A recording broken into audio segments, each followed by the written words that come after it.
All right, here we are on a Friday. It's live at 5. You can catch the past episodes on YouTube. Just search Shore Sports Media, and you'll find some of the past episodes. I'll run some of those past episodes and guests down at the bottom of our screen as well. I've been looking forward to this. I mentioned it yesterday on a couple of the social media platforms, so I know you've been looking forward to it too. I have been blessed to work for a number of good bosses. This guy goes down in the great category, so I welcome him in.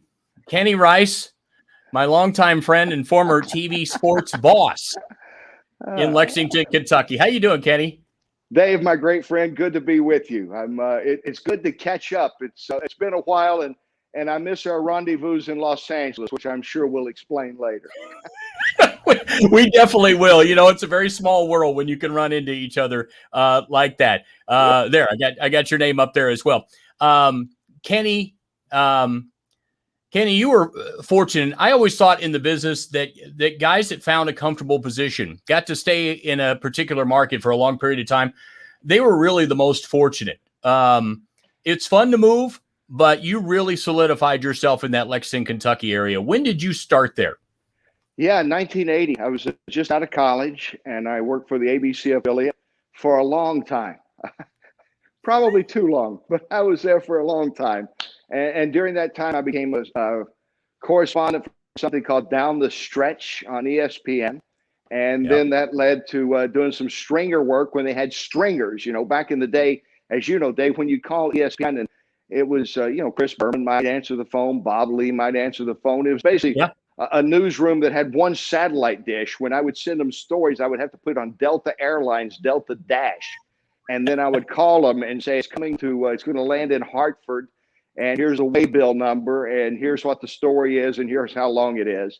And then, things kind of evolved from there, doing a lot of stringer work and freelance work over the years while I was still in Lexington.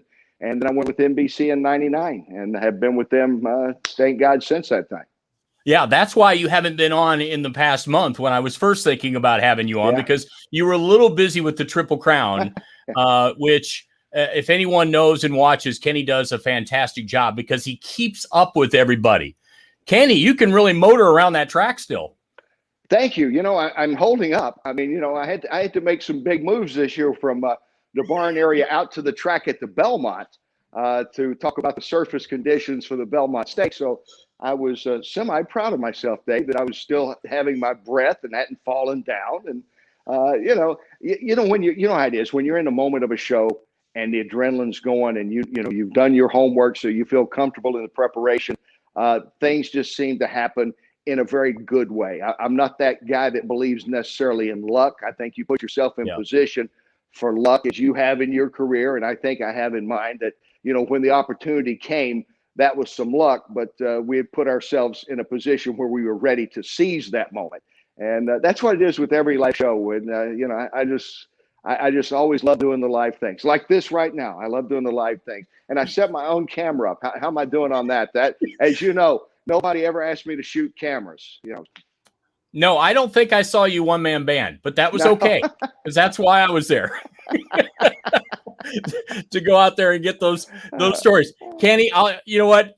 You just led me into that because we have some fun here. You'll never remember this, but I went out to a fox hunt somewhere in eastern Kentucky for my very first story. And I had to get there for, I don't know why you wanted to show a fox hunt, or maybe I came up with the idea, but it was like 5 a.m. And those hunters, they lined up all their dogs in their cages. And I had that huge camera with the deck, and they said, just let us know when you want us to release the hounds. And so I was just getting set and I hadn't hit roll. And for some reason they thought they heard me say go, and they released all the dogs. And by the time my camera and tape finally got up to speed, you see the last 2 slow dogs going by as they all started. So my career as a feature reporter never got off to a great start there. Sorry about if I did that. I want to apologize now. When they made me sports director, I was doing weekends for a year, and then they gave me the job of sports director, which is pretty good. Just out of college by about a year. and I was doing a lot of one-man bands still. And we had the smallest staff, as you know, in the Lexington market. We were the ABC station. And actually, it was me and another guy at that time. It was way before you. It's like 10 years before you came in.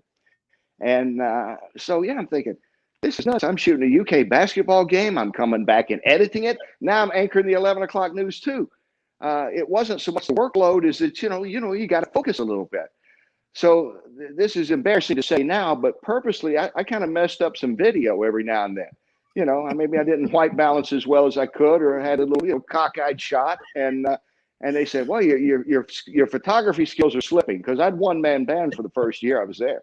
And I said, well, I got so much going on now. I'm the sports director. Yeah. I'm anchoring 5, 6, and 11, and I'm having to run out and shoot. He said, you're right. We need to add another person in sports. We need a 3-man sports staff. And I guess I could say that 30 years later, what are they going to do now?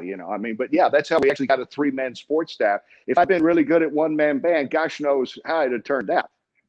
No, I know. Oh, no, you could have been great at it. Can you imagine, Kenny? I know that we do it now, but can you imagine if then we had social media? We also had to come back and post comments and thoughts on social media.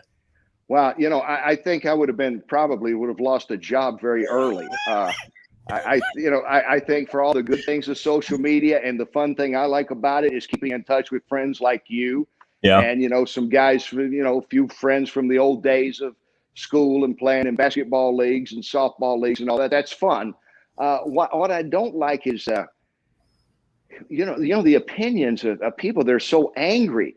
I would never think about sending someone to say, like, an electrician or a plumber or an insurance salesman, some mean, nasty tweet about how I don't like their job, or who could do a better job, or why didn't you wire it this way, or shouldn't you have sold this at a better rate? But it seems like those of us, especially in the media, that engage, I just don't get into it. I tweet a little bit. I promote like what we're doing possibly, but I don't get into the back and forth, because it's just hard for me, especially the people that hide behind the pseudonyms. I don't know who Joe Loves Horses at 97 in LA is. I don't know. Maybe we crossed paths someday. Maybe we didn't. Maybe he's a famous trainer and didn't like an interview. I don't know. Therefore, I don't get engaged in. Plus, I'm just not that angry, Dave. I just don't have that vitriol that I want somebody fired, or I don't like them that much. And I think that's the downside of social media. The craziness about it all is now, kids are smart. Young men and women, I guess I should say, politically correct, 18, 17. They're so much more advanced than kids when I was 17 and 18, that, they're making their own news. They're letting you know when they're going to choose college. And it's not always major college. It's not always the top people. It's like going to Division III school. They're making their announcements before the Division III school is. So that's the biggest change, the social media. And I'm still not sure it's all for the best, although I do like the technology that you and I can sit here, and I'm looking at you on my iPhone, and I can see you clear as a bell. Well, it's a 2-shot live shot like we used to do all the time, and this time it actually works. Right? You remember some of the live shots when they moved into the old newsroom? I remember the old newsroom. It's one of the first live shots we did. They're going to have a coach was in the newsroom, and I was interviewing him. It was for the state high school playoffs, football playoffs, and the mic, we couldn't hear him. And I said on the air, I said, he's only like 20 yards away. Why don't you just bring him into the studio? And the news director was all upset with me after that. But that's neither here nor there. Now we could have just had him at his home, on a telephone talking.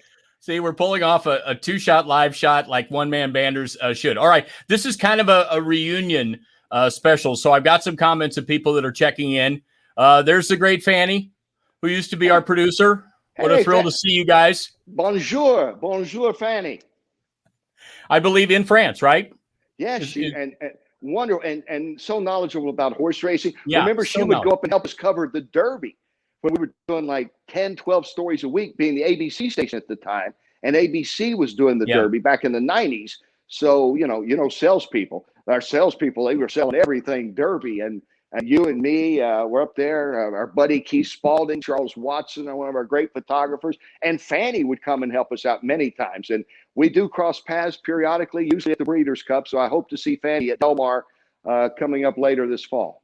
Speaking of at Churchill Downs, I have to ask you, you guys are big time at NBC Sports when you do these. You and my man Chirico. That's a big time staff, but I don't think you remember this, but we had a trailer at Churchill Downs. And one time I was sitting in there working on a script. You were probably out hobnobbing and covering things on the track. And I looked over at the trailer next to me, and it was ABC Sports's. And Jim McKay had a makeup person putting makeup on his hands right next to me while I had like nothing to put on. I said, you know what? Someday I'm going to get to a point where somebody needs to put makeup on my hands, but I've never gotten there. You know, as hard as I've tried, they put makeup on me, but I've never had hand makeup. Never. I never reached that level. You know, I made it to the network day, but I never reached hand makeup level, and probably never will. No. Here's another one. The great Mossy. Hey, Steve.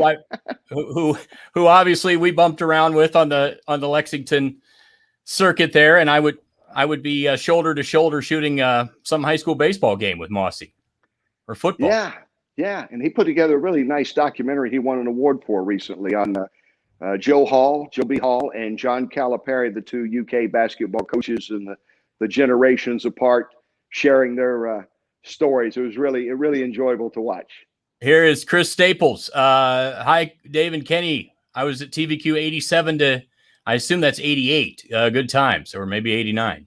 Yeah. Hi, Chris. Yeah, good to remember. They, you know, we were talking earlier, Dave, today, and it's impossible to come up, I think, with even a ballpark figure how many people we worked with, because you know, first off, Lexington market's changed a little bit, but it was very much a college. Oh, like me when I started, you know, I'm just out of college. I'm like 23 years old or so, and I'm getting my first commercial TV job. And you know, a lot of people came and went. I remember we had people that worked like 1 or 2 days, and then they were gone.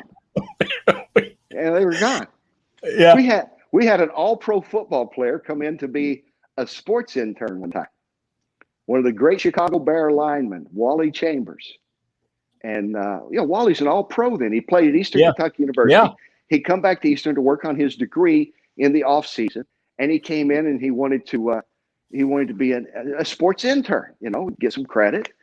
And I said, okay. I said, you know, you kind of have to go out like on weekends, and you know, you're working weekends. So, and it was, you'll be shooting, you know, like softball tournaments or something, Wally, because it was early May, high school baseball things are going on.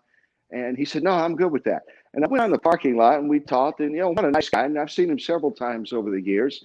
I look out there, he's driving a Porsche 911, if you remember back then. Oh, yeah. And I looked around, I said, you realize your car is more expensive than all the cars collectively in this parking lot. You know, we're all driving like 8-year-old used cars. And Wally's driving a brand spanking new Porsche.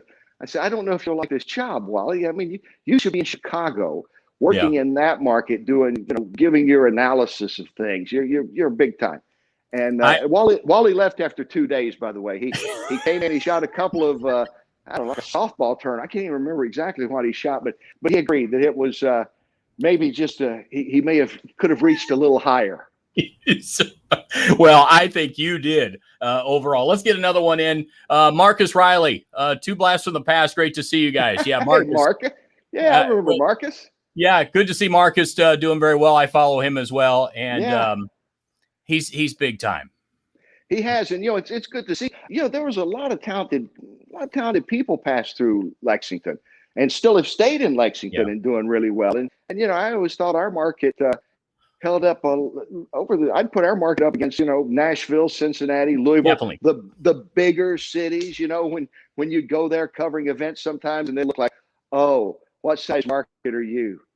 You know, and I'd go, I thought that's a very unique perspective, because, you know, the rankings, Kenny, they always had a TV markets. I think there needed to be an asterisk next to some of them, because when you look at what you and we covered, being that close to Cincinnati, having Louisville, having Lexington, large sporting events, you know, nationally ranked college teams, you know, you really couldn't ask for better in many situations. You couldn't.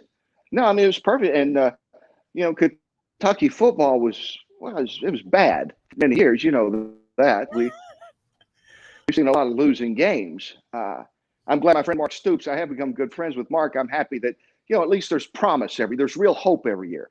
But, going back to that day, even with football not very good, I remember the first game I ever covered, one of the first interviews I ever did at 36 was I interviewed this running back named Herschel Walker that had come in. I covered Georgia, Kentucky. It was the first football game I covered for the local TV station. And over the years with the SEC football, and of course, like I say, with basketball, Final Four trips and national championships and playing big time schedules. And in Cincinnati with the Bengals and Reds just up the road, the Derby, of course. Louisville basketball when Denny Crum was there, going back to those days. I thought Lexington was a really unique market that we did. And a lot of people passed through probably because of the horse business that you wouldn't expect. Guys like Gary Player, the great golfer who's into the horse business. And you'd go to a horse sale or something and you'd see somebody over there and you go, how come there? Rod Laver or somebody would be there. I remember Jerry Hall, Mick Jagger's girlfriend, at the time, she came in. She was dating somebody else, and she came into the horse sale. It was an eclectic group of people that you would see every year in July. That was the big horse sale at that time, and it was always a lot of fun to kind of go back and look at those moments, and especially some of the stories that you and I got to do together, and some of the coverage we had of tournament runs and all the kind of fun and sometimes crazy stuff in between. Now, I've often criticized in some markets that I've been in, I've criticized sports anchors that in all my years there, I very rarely ever saw them at an actual game because they never left the studio. I won't say what markets like Los Angeles. I was going to say Los Angeles. I know a couple of those guys out there, and I'd go to games as a spectator and never see them, Yeah, no, so that would happen. But I will have to say, Kenny, you got out and about. You trained me early on that we were not going to be guys that hid inside the studio. You got around. You're gonna love this. I'm gonna bring this up right here. So see one, Brad James, Jamal Mashburn with what looks to be a secure future. The 4th pick overall tonight, selected by the Dallas Mavericks. Dave Shore is at the Palace in Auburn. I just wanted to give you an example, Kenny. That was the time when you would anchor doing that, and then here's a time when I would anchor. 90-48. And UK now 4-1. They will play Texas Tech. That game, remember, up in Cincinnati next Saturday. Here's what Kenny Rice had to say about the game afterwards. Well, Coach Rick Pitino and the Cats served up a big old heaping helping of Southern hospitality tonight to Boston University. First by allowing. There you go, Kenny. There's the memories. You still have hair too. I mean, I had to show that. It's mine. Yeah, I'm very blessed. I still got hair. But that was the fun part. And we did. You were out on this. I was out, and I couldn't imagine not doing it that way. I couldn't imagine being just a news reader, in this case, a sports reader. That would never been enjoyable at all. It was getting to meet the people and getting a feel for the event. That was a huge part of it. And like we just talked about the market, you're up there covering the draft. You're covering up there when Mashburn was drafted. Up at Auburn Hills and NCAA tournaments. And we were a busy team, especially like January through May. From basketball season through that Derby, it was nonstop. And we put a lot of 7-day weeks in, and still never got that overtime pay, did we? No, I didn't even file that. I think we changed ownership so many times I didn't know who to file it to. Steve brings up a question here, or brings up a comment that you and he were in Philly for that 92 Kentucky Duke game. Kenny, is there anything that'll ever top that? Was that one of the? I remember seeing the look on your face too on the CBS broadcast. Yes. When you were like, "What in the hell am I going to have to say now?" And a friend of mine that worked with me at NBC, Alana Campbell, who pushed together some of the great feature pieces for CBS during the whole tournament run and the magic, the one magic moment, the one shining moment. She does a lot of that producing. And she sent me that freeze frame about 2 years ago that I have because she was revisiting the game. And she said, I came across this face I recognized, which was nice that, that many years later, somebody could still recognize me. But yeah, the whole deal on that was there's an overflow crowd, overflow media at the Spectrum. So some of us, which actually was to my benefit, were put on the first row of the permanent seats, which was really a lot better than sitting like in the second row trying to look over heads. I was in the first row of permanent seats. So I was foul line extended from where Laettner hit the shot. I mean, I'm looking right at it when it's coming to him. just over to just behind me was his mother and some of his friends. There were Duke fans, because we're in the seats now. We're up in the permanent seats. So there were Duke fans all around me. And so they got a shot naturally of his mother and family celebrating, as they should. And there was me kind of, I don't even know what I was thinking, Dave. I've looked at that shot several times. So I'm just looking at the scoreboard. It was actually disbelief, because that was I'd already written the story in my head about how, which I think was really clever, at that time, how nobody expected this team to do this. And here they were, just 2 years off probation, first year off probation, actually. Yeah. And here they were, going to the Final Four. That was it. John Woods.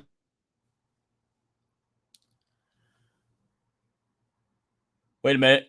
I think we lost Kenny there. Hold on. Dave. Yep, there you are. Sorry. Wait a minute. I think we've lost you. Here, I'll remove you from the screen. Hopefully we'll get you back. Well, if you're enjoying these stories, and I never know exactly what direction we're going to. I'm going to try to see if we've got Kenny. Are you still there?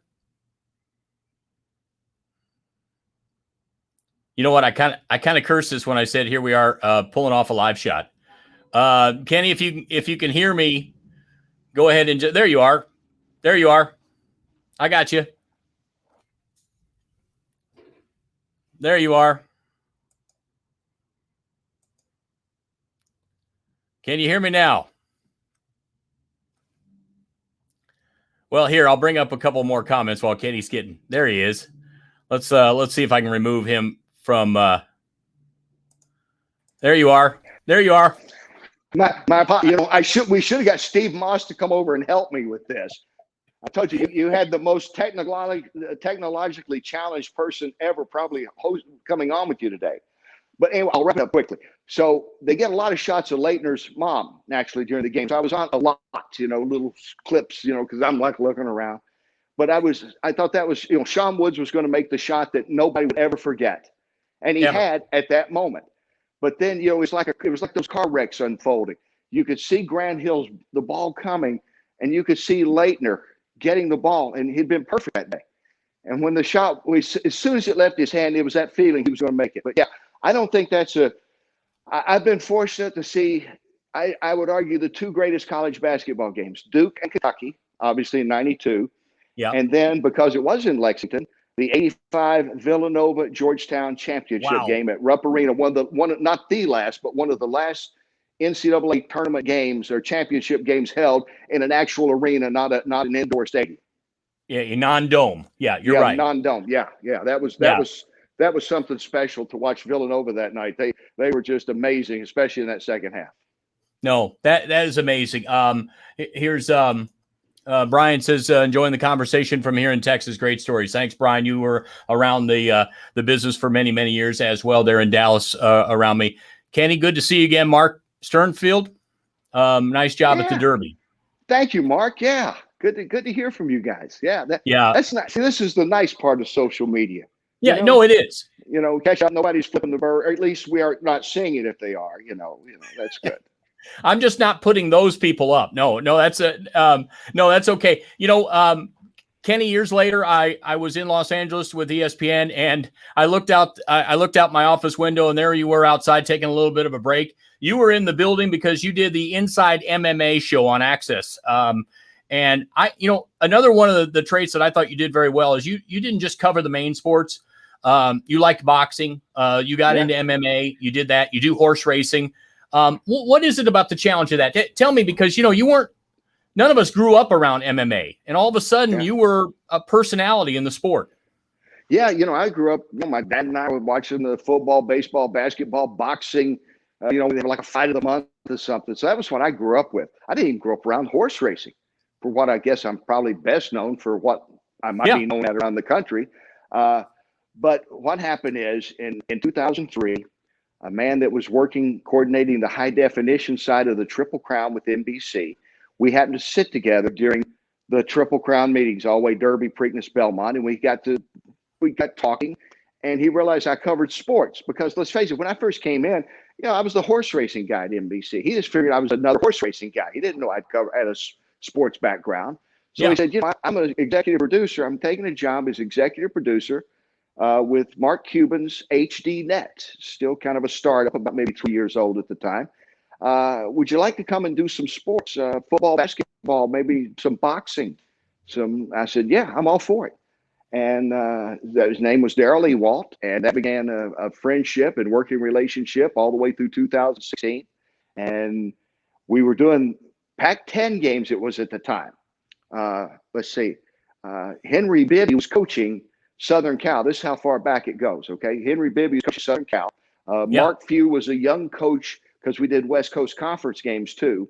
He was a young coach at a place called Gonzaga at that time. We were doing West Coast, Pac-10, and Missouri Valley. And the reason we did those three conferences is ESPN didn't have a stranglehold on it. In other words, you didn't have to have permission to come in and do it, or you didn't have to pay ESPN as you did with other conferences. So we had three pretty good conferences, including one of the majors. And I was calling basketball games for them. And I did that, I guess, for about 4 years. And he would send out these surveys, did you watch the game? Did you watch UCLA, Arizona State? Did you watch, Southern Cal, Washington? Yes.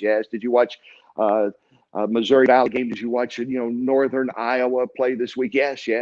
What did you watch it on? And we'd have the bug, as you know, the bug is what's the identification. I think most people know that in the corner that you're watching NBC, CBS, whatever you're watching. And so there was HD Net, pretty big. Plus we'd say coming up on HD Net next and all that. So anyway, about 85% of the people put down they were watching ESPN. They just assumed if it was a sporting event, it was on ESPN. Right. So Mark decided, and guys made $1 billion, so I was going to go with his decision that while we would still do some basketball games, we were going to focus more on this rising sport of mixed martial arts, which had not been around not even 20 years at that time. And there was not a weekly show devoted to it that would show, actually the UFC was the big one, which it still is, obviously. But we would also cover other MMA events. And he knew that young people could afford a HD set that couldn't in the past, because HD Net was the first high definition network. It was pure HD, as you know, Dave. If you had standard def, you couldn't see us. It was scrambled. So that's how we got into mixed martial arts. And that's how I was brought in, because I had done boxing. I called boxing for HD Net. And he wanted a sportscaster to kind of make this a meet the press sports center kind of show that I would anchor it. And I had, who's become one of my dearest, closest friends, Boss Rutan, the first UFC heavyweight champ. He is, great guy. And Boss was there. So I said, if Boss is going to do it, I'm totally comfortable because everybody respects this guy. And I love working with this guy, and we're going to do it. And we did that run for, I think, like 450 shows or something I did from 07 to 16. Yeah. Wow. That was a lot of shows. We had some guests on too. I mean, all kind, not just great fighters, but we had, some actors we popped through. We had Gary Stevens, the jockey, on one time. And, because I said, let's get some different sports guys on. Let's get Gary. Yeah, because they follow it. And one of the guys producing it said, well, I understand this. And I go, I want to tell you something. The only two athletes I know that only get paid for when they work are jockeys and MMA fighters. Yeah. They don't have guaranteed contracts, and they both have to worry about weight. If they're overweight, it'll cost them money. Not just like when somebody gets fined in football for being overweight. You don't get a ride that day, or you don't get a fight, or if you fight you have to forfeit some of your purse. And so he brought Gary on, and he started talking with these fighters. They started talking about weight, and these guys are exchanging ideas about how to cut weight and stay in shape. It was a great show. There were a lot of shows like that people you wouldn't expect on an MMA show popped in. And I think the people respected the fact that we were covering it as a sport now. It wasn't a bunch of guys screaming, I'm tougher than you, and let's get it on. We went a little further than that, and I was really proud of that show. Yeah, I thought you guys did a great job, because I knew nothing, but I would watch it because I thought you spoke to the common man too, who many of us were trying to figure out why in the world is this popular and where is it going? Because I didn't want to be those people like some of my talent, Kenny. I always say that they'd be like, that fantasy football, I'm not going to get involved in that, and it only turned into a multi-billion-dollar business. I kept telling everybody, you better learn to talk it a little bit. So, you've been around those kind of sports, and I think that that's really helped you continue to have a longevity in this business. Yeah, I totally agree with that. And I think one of the things is when I was a kid, you mentioned Jim McKay earlier, one of the legends, obviously. And I grew up watching Wide World of Sports. And to me, it was always fascinating to watch the different sports, and learn a little bit about it. And it's led to some of the things I've covered with the NBC. I called professional bull riders for 3 years. I've called championship rides. I called the last ride of Little Yellow Jacket considered the Secretariat of Bulls. And I mean, that's kind of cool, and worked with people that were, learning about their background. And what I learned about everything that goes all the way back to the start of it all, even when I was doing a little radio up in my home area in Kentucky, was, tell the story, find out about the person, tell their story.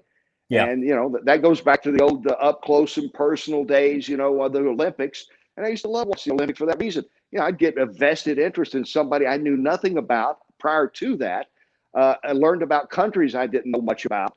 And I think that's carried through with everything I've tried to do is, make it interesting. What would you be interested in? Aside from the obvious, here's a great trainer, here's a great horse, here's a great boxer, here's a great basketball player.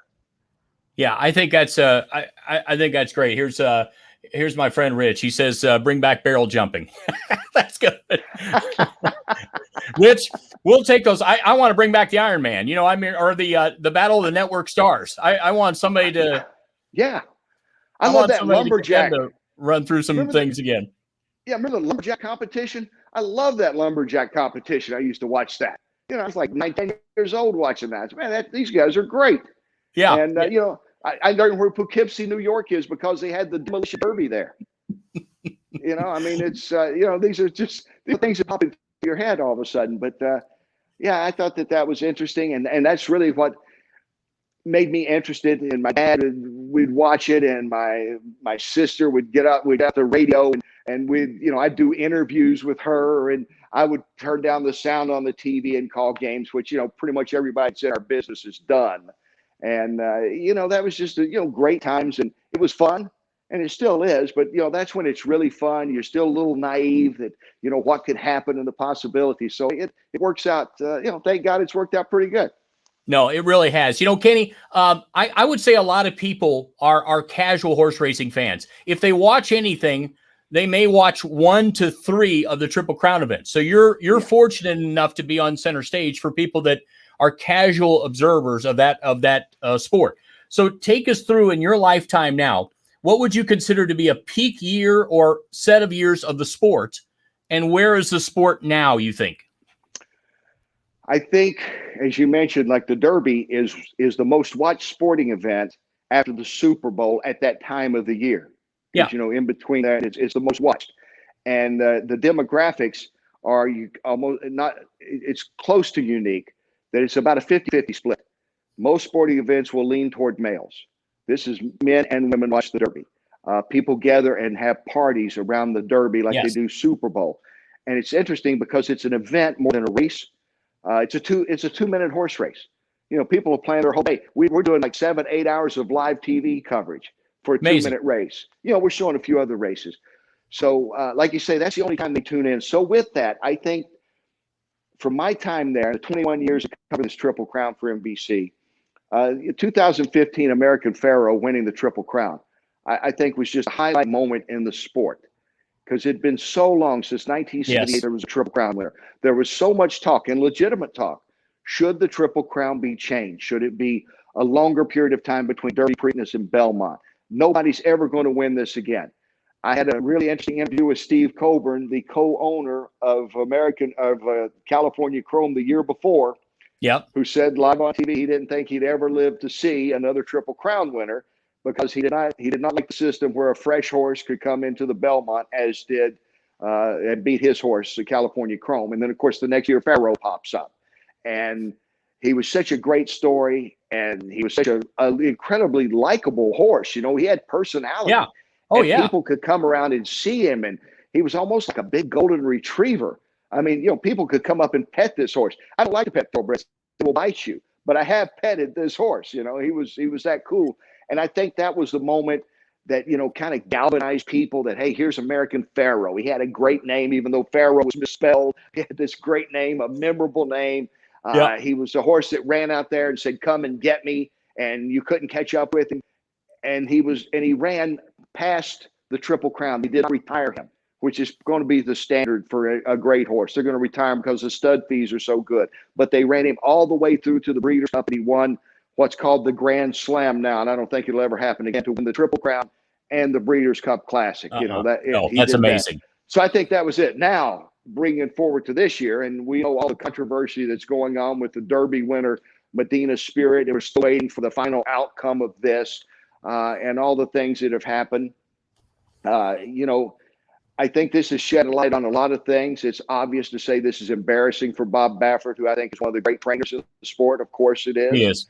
I think what some people in horse racing need to be more aware of, those that quickly rush to judgment on everything concerning this situation. And again, I'm just going to play out. I realize what the tests have shown is that it's awful for horse racing right now because it's very confusing.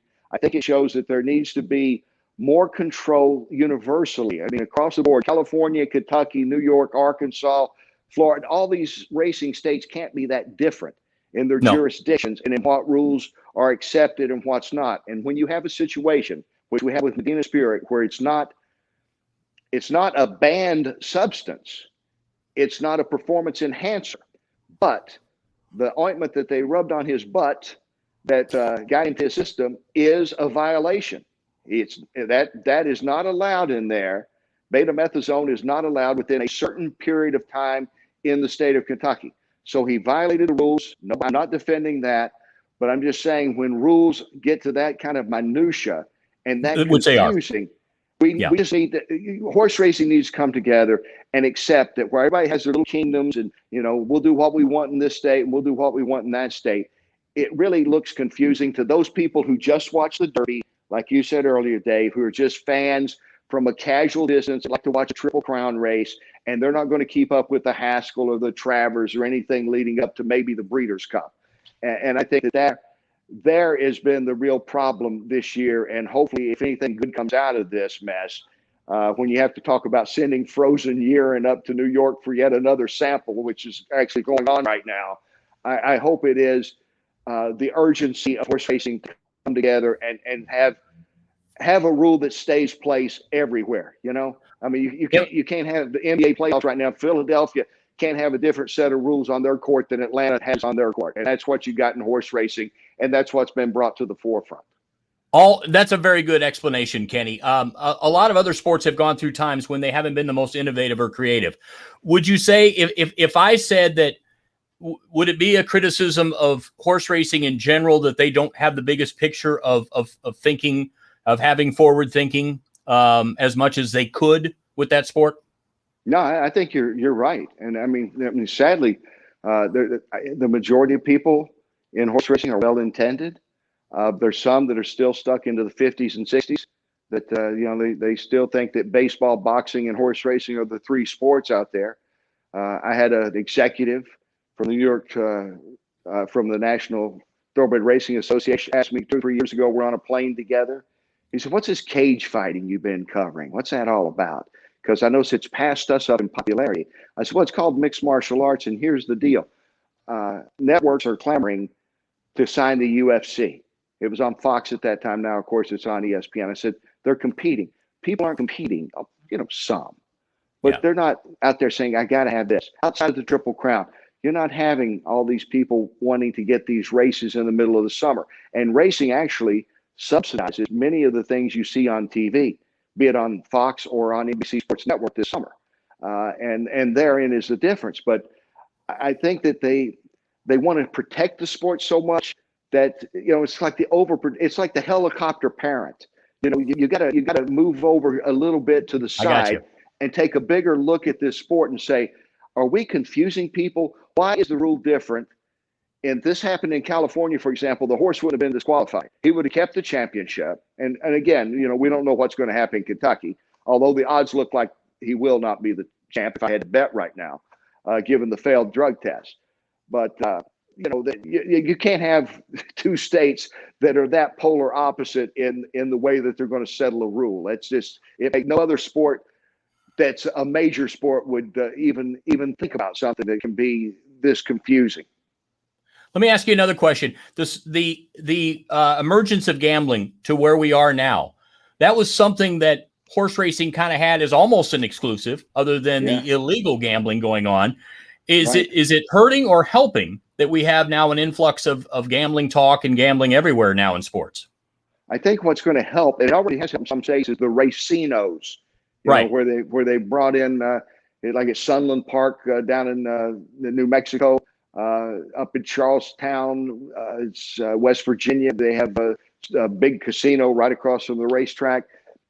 That's brought more money in. I think that's the part that probably is going to help. Horse racing now is not so anti-casinos as they were 10 years ago. They realized that there could be a symbiotic relationship there, and I think they know that they have to embrace that, and most are. Even in the state of Kentucky, that long was kind of poo-pooed the idea of ever thinking about that. They're getting involved in it. The Red Mile, as you remember, Dave, harness racing track.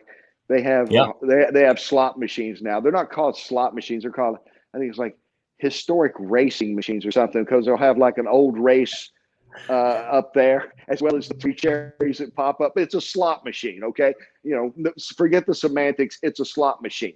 And Keeneland owns the Red Mile now. And so these are things that you never thought would happen.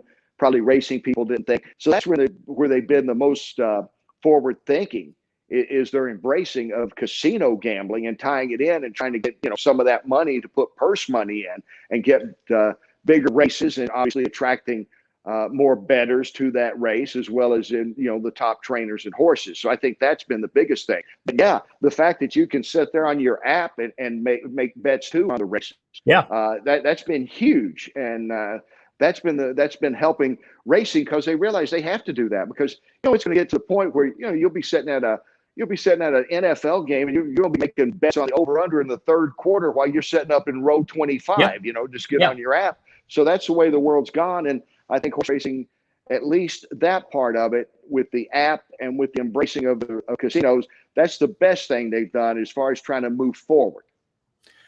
Here is Tim. Tim, one of our former photographers there in Lexington, Tim Gibson, still living there in Lexington. I follow him as well. Great seeing you both, he says. Good to see you as well. Here's another one. The great Sky Yancey. Sky, my guys. Our former co-news anchor there. And we would see Sky sometimes in LA, because she lives in Malibu now. No, that was one of my great things, was to see Sky and Tom, and I miss seeing them. They had a wonderful backdrop there in Malibu. I always told my friend Steve, the baseball coach there at the time, who is now down at Baylor, I always told him, you've got the easiest recruiting job of all. You bring kids here and you tell them, son, this is the baseball field, and that's the Pacific Ocean right on the other side of the fence. It's the easiest recruiting job of all time at Pepperdine. Man, isn't it though? And then conversely, I'm calling a Pepperdine game out there in, I think, 2004. Paul Westphal, the late Paul Westphal, one of my favorite players, now was coaching. He was coaching then. So I asked him the day before at the shoot-around.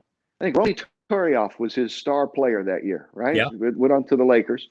I said, has it gotten, you've got the NBA background. There are people that know you. You're not that far removed. And you're here. You're in Malibu. Even though the Firestone Gym, as you know, is nowhere nearly where they play basketball. It's nowhere near as nice as the baseball field. It's like a high school gym. So anyway, he said, ask me after the game tomorrow about how tough it is to recruit here. I didn't understand. So the game goes off at 4 p.m. Pacific time, 7 Eastern. So we do the game. This was an HDNet game. And so how you're doing the closeout and you're reading the script. Well, join us next week. We'll be at Arizona State as they host the Wildcats of Arizona, big in-state rivalry, whatever. That's next week on HDNet. And this guy's tapping me on the shoulder the whole time. And I'm kind of trying to push him away. I'm thinking, so I turn and we finish. I say, what's the urgency, man? I just had like 30 seconds here. He goes, I'm sorry, pal. I got to move press row, which was card tables slid together, by the way. He said, because we're getting ready for the match. I go, huh? I look up, and the BYU and Pepperdine men's volleyball teams are now on the court, and they're putting the net standards up, and more people are coming in than are leaving the arena. And so I'm walking out, and I go by and say they'd won, so Westfall's in a good mood. And I say, Coach, good to see you. I think we're doing another game in 2 or 3 weeks, whatever. And I said, he said, hey, Rice, when you get back to Kentucky, I want you to go ask Tubby Smith how many times he leads in for the men's volleyball team at UK. And that's what it is to recruit at Pepperdine. And I got it. And that was the end of story. And I understood recruiting basketball much different than recruiting for their water polo team, or like you said, their golf team or their baseball team. This is just so much fun.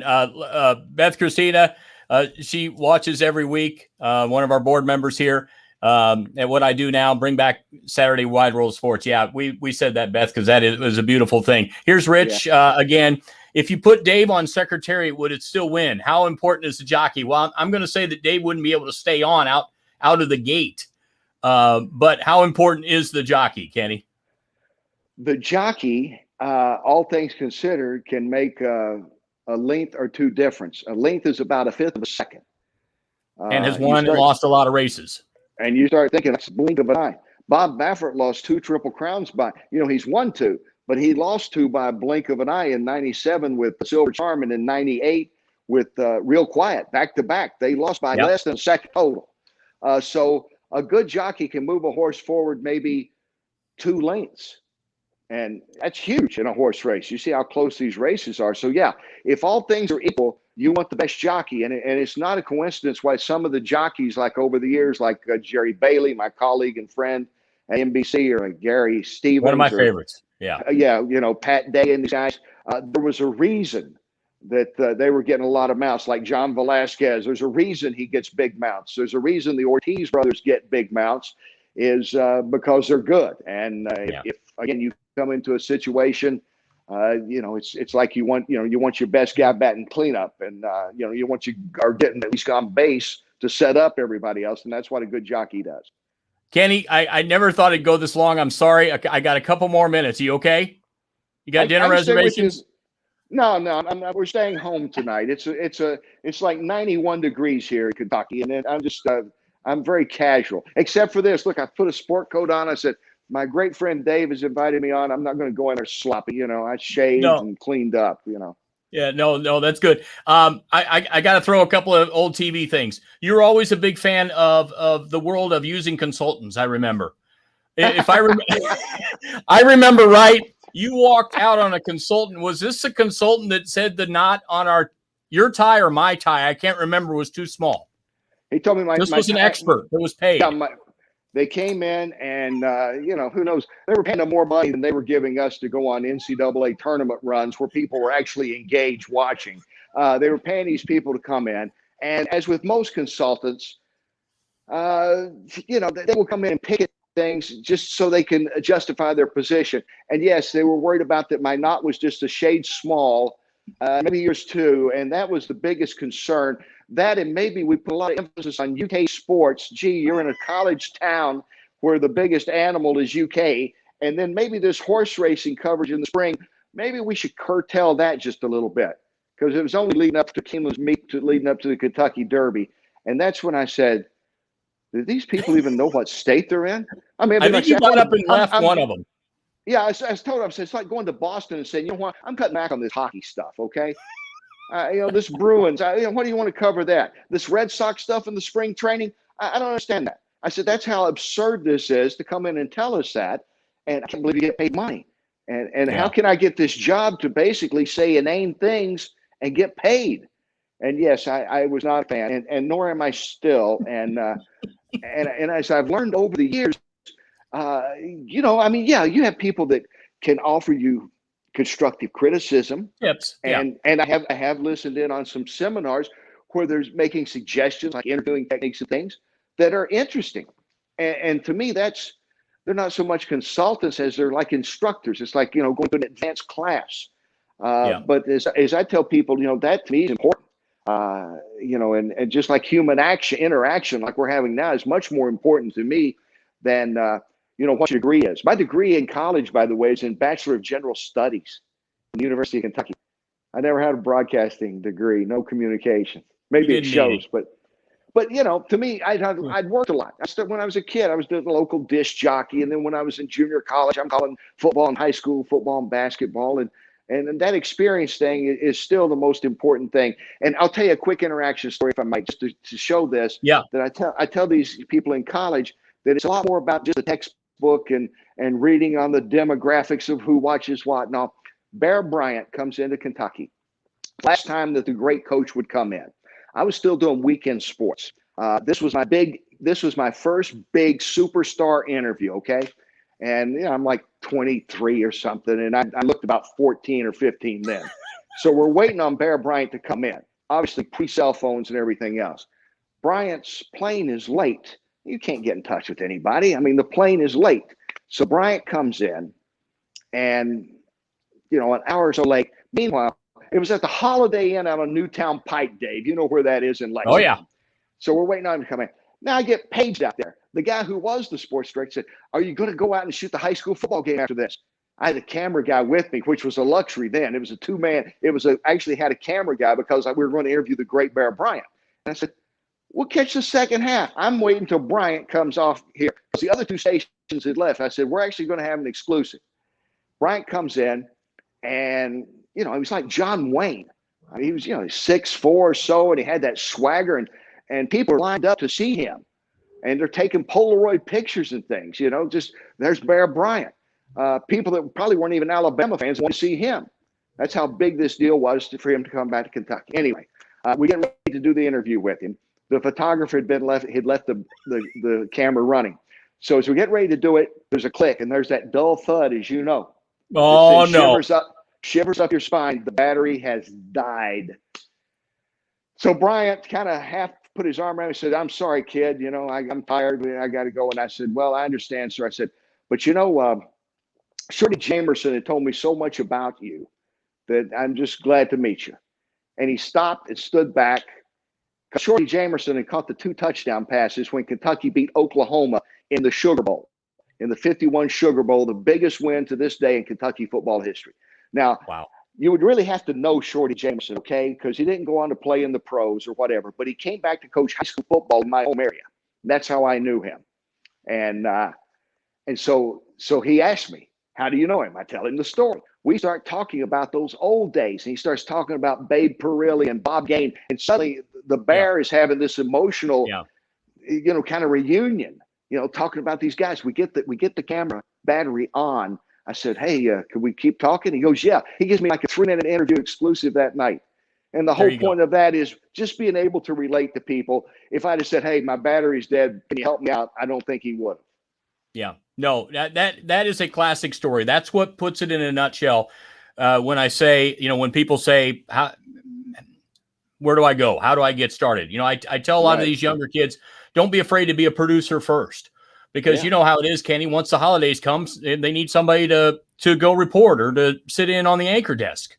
And suddenly, you go in one way and you don't come out of the industry another. You move up in the business. So I know Mark Sternfield, who said hi to earlier, he wondered if you'll be handling any equestrian events in Tokyo.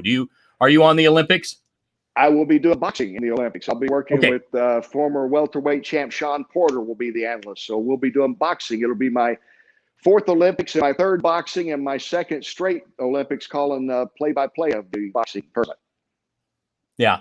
If you think everything's going to go smoothly with everything? I think so. I hope so. I believe everybody is cautious and taking all the precautions and aware of everything that's going on. And so, I feel comfortable. NBC feels comfortable. I have total faith in, it's incredible, such a well-oiled machine that they are in getting everybody ready for all the different sporting events that are taking place and keeping us all informed in the schedules and moving everybody around. So I feel, I've looked at the seminars we've had online, and I just feel really good about this Olympic. I'm looking forward to it. I missed it last year. I missed a lot of things, as most people did last year, just the interaction with people more than anything. Well, it's folks, it's one you can tell the chemistry we have. We don't get a chance to catch up too often, but we could go on, and I hope you've enjoyed some of this. Kenny, I always said that I knew one thing: you were so talented and comfortable there, you weren't going anywhere, so I had to. Sometimes people wonder why you make certain moves. I honestly, I enjoyed that market, and you're at a certain age, you think. There's got to be bigger things out there that I've got to achieve, but there was nothing more enjoyable than being on the weekends with you on weekdays there. Well, Dave, you're a great friend. I'm really proud of all your success. I mean, really, getting to see you covering the big events and the interviews that you've done. I really am proud of that. And as my friend and also as a former colleague too, to see how well you've done. And again, it kind of goes back to, Lexington, Kentucky kind of sneaks up on some people sometimes. Yeah. There's been some talented cats come through there. And so I'm really, really happy for all that you've done, and bless you for all the work you're doing with the ALS Society and all. I have a personal interest in that as well. So I really do admire that. I mean, that was another thing. That's what's really important. Yeah, no, it really is. And this is coming up on our big fundraising walk week next week. And one of the things that I'll be unveiling to some for my own fundraiser is a picture of my mom. My mom, who passed away in '92 when I was working with you, and you were one of my first calls, Kenny. And at the time, you had been doing the Jerry Lewis Telethon, which I got a chance to work with. So you had cared about those with ALS and MDA, and you understood. And I always appreciated that. You helped me through some very tough times during those years.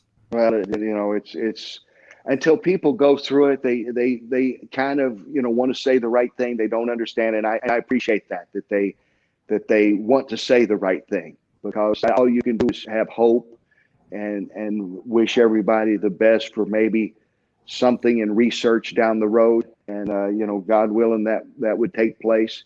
And I was really proud, probably as much as anything, when we worked together on those MDA telethons, that we would be able to send a kid to summer camp. That was something. That was at least some hope, some promise for a kid with Duchenne muscular dystrophy or something like that. So I was really, we raised some money and did some nice things, and a lot of people were involved in that Lexington, and I really, I kind of miss the old telethon days. Although I gotta tell you, I don't know. I guess I could still go 23 hours. Yeah, I know you could. Remember we went straight through back then. I mean, that was a production. I tell everybody, that was a production. They got on center stage as an industry. The old MDA doing the Jerry Lewis Telethon, and say what you want. I'm sure there were critics of Jerry, but my gosh, I've gone back and watched just the tote board announcements at the end of about 30 years of them, and just to see the totals grow and how much he and his friends put into that. I think that propelled a lot of things in the world of fundraising and nonprofits. You remember? Yeah, it was amazing. And remember, it's like like every 50 minutes, we would pop back up and do like a 10-minute hit or something, I think. Yeah. And then at the end, we would close out like 30 straight minutes or something locally, and bring people on, and athletes would come in. And Tim Eppenstein, I bet he's watching. Remember Tim? Yep. He was one of the great audio men of all time and announcers. And I think he stayed with us the whole time too, And there's a photo. We were out at I believe Lexington Green. There's Brad James getting ready to interview someone during one of those cut-ins that you sent it to us out at the mall. I found that the other day. So our weather guy. Yeah, I mean, that was the thing. Like everybody got involved. Everybody worked. News anchors, the weather people. The interns would come in and work extra. The photographers would come answer phones, and that was great to have that. It really was. Yeah. Kenny, I told you I'll be in Lexington the end of August. Hopefully a bunch of folks watching here will have a little reunion and toast each other. You're my friend, and thanks for doing this. This was a lot of fun. Dave, it's been my pleasure. I can't tell you how much I've enjoyed. Seriously, I'll tell you in person when I see you in August how much I've enjoyed this. God bless, man. Keep up the great work that you're doing, and thanks for having me on. It really, really means a lot. All right. Stay the same, Kenny. Thanks, man. I'll see you soon. That's the great Kenny Rice, and I hope you enjoyed that. This is why I do this. These are friends, and sometimes when you catch up with friends, hopefully other people that listen, you just learn a little bit, have a little laugh, and you realize that you just realize that don't lose touch with people.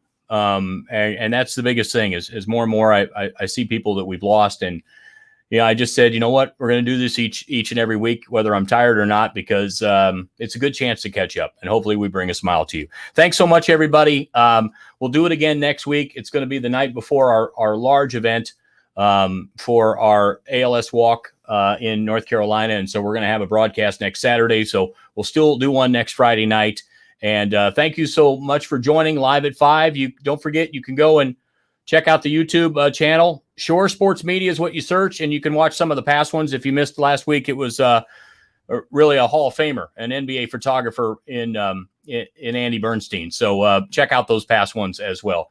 Thank you for your support of this. And for Live at 5 and Dave Shore, be blessed and have a great weekend, everybody.